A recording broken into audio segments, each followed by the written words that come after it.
A matchup between two of the top prospects at bantamweight has been rebooked. It's Cameron Saaiman taking on Christian Rodriguez. I'm really excited for this one. I'm sure you are as well. So you've been training for him in the past, and now once again a full camp to face him once more. What's your preparation been like for this one? Yeah, it's been great. It's we were scheduled to fight him in July, and unfortunately he had to pull out due to injury. We had injuries ourselves, but we decided that we wanted to stay on that card. So, taking the Terrence Mitchell fight on short notice was also a tall task, just to make sure that we don't mess up unnecessarily. But luckily, that went very, very well, and I got to recover very well.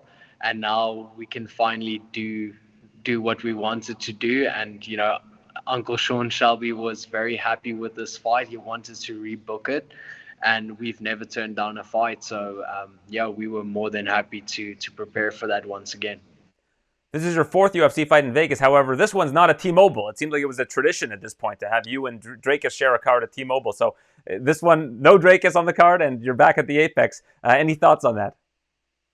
Yeah, I think the feeling around fight week and just the traveling here, getting to spend time with my head coach and my assistant coach has been a lot similar to the Contender Series. And it's just the three of us, we getting to enjoy Vegas for what it is, focusing on the job at hand, obviously. And it's always great, but we also knew that this point is going to come where Dricus and I won't be able to face opponents on the same card every single time. He's also up there in that division where he's fighting for world titles. So I would love to join him on a card where he's going to be winning a world title. But for now, we're going to have to focus on our jobs at hand. And his is fighting the top of the middleweight division, and mine is to really cement myself in the bantamweight division. How is Dracus doing? I know obviously he wasn't able to fight in Australia. We saw what happened there, changing of hands of the middleweight championship. But how did he react to that, and how's he doing just in terms of his health? I think he was quite surprised, like most of us. I don't think a lot of people gave Sean Strickland a chance in that fight, and him going from beating probably one of the most prolific middleweights in the division in Robert Whittaker, him beating him, and then seeing what Sean Strickland did to Adesanya, I think that just adds a lot of confidence to Dricus's title reign. And I do think that no matter who he faces next, he'll get the job done. Was he sad about it at all? I mean, I feel like that's an honest question to ask. Did he feel like maybe a hurt version of him, even though he wasn't 100%, could have beaten that version of Israel that we saw that night? Yeah, definitely. I think he knows for a fact that he would have beaten Israel Adesanya that night. And but I don't think he's sad. I think he really had injuries that he had to sort out. And I think when it comes to having a long and successful career, you need to look after your body. You need to listen to your body, and that's exactly what he did. After his fight with Robert Whittaker, there were a lot of stuff that he needed to sort out, which he did, and he's back training, and he'll be ready for his title shot when it comes, and he'll be raising gold very soon. So he's not fighting Khamzat Chimaev next week, right? I mean, you don't want to give me some inside info here? I honestly have no idea. My sole focus is my fight this weekend. I have no idea what's happening. Dricus is back in South Africa as well. We've chatted once or twice, very quickly, but I have no idea what's happening. Okay, I'll accept that. That's no problem. I mean, you just got to dig around. You got to ask the right questions. Yeah, It would have been great if it was like Cameron Saaiman says that Dracus is fighting Khamzat next week. That would have been a cool headline. No, but I honestly have no idea. Well, one thing I'd like for people to check out, you've got a really good YouTube channel. You've been putting a lot of work into it, and it's been really cool to see you in the role of interviewer and to see your day-to-day with training and a lot of your hobbies. What made you decide to put together a channel for yourself on YouTube? I know a lot of fighters are doing it, but how excited are you about it? Yeah, I'm very excited, actually. the podcast has shifted away from just talking about fighting and having guests on, which I'm very happy about.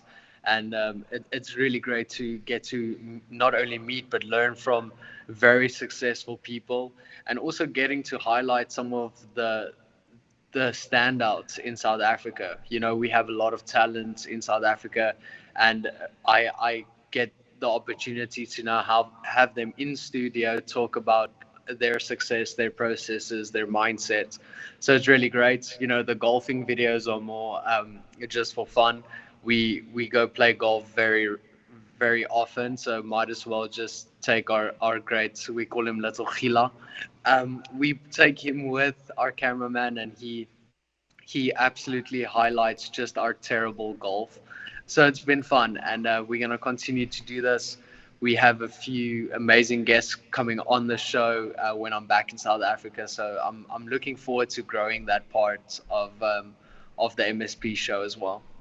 I think it's also nice for people that follow the UFC to see what South Africa is like. I don't think that a lot of people know much about South Africa and what it's like there. And yourself and Dricus have done a really good job of kind of shining a light on your country, because we haven't seen a lot of successful fighters. No disrespect to your fellow countrymen, but in the UFC, we haven't seen a ton of successful South African fighters before Dricus and yourself. A couple here and there, but not a ton.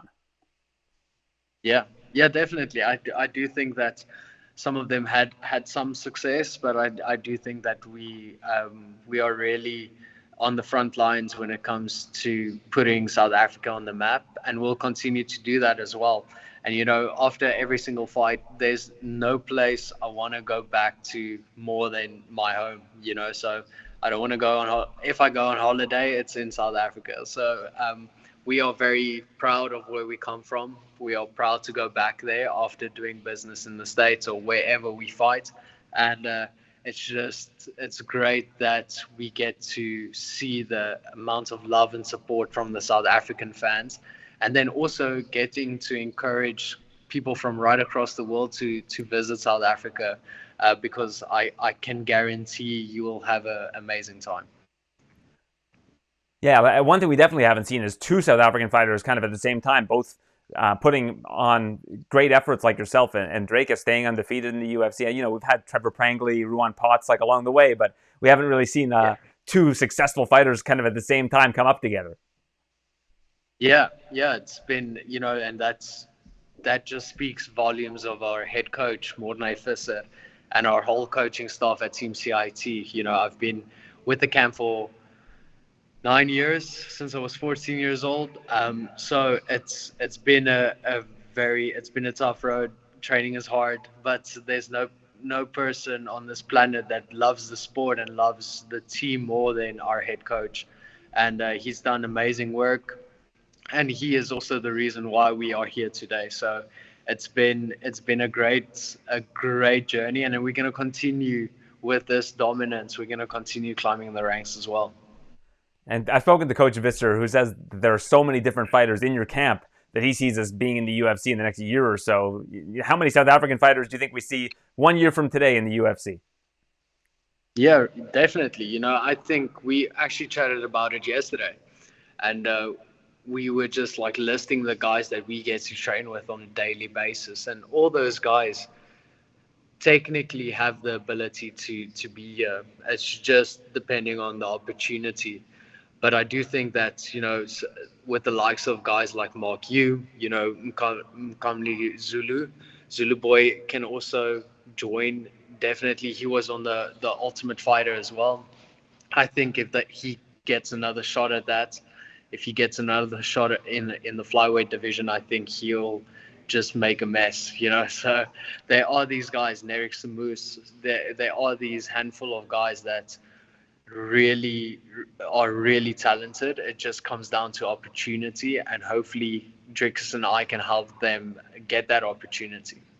Does it kind of irk him to see Terrence Mitchell get an opportunity in the UFC? He was your opponent last, but based on what I saw in that season of The Ultimate Fighter, I think Zulu is more prepared for, again, I don't mean to disrespect Terrence Mitchell, is a good fighter in his own right, but I feel like Zulu is probably more prepared for the UFC than Terrence Mitchell is at this stage, and I think he's put in more work as well.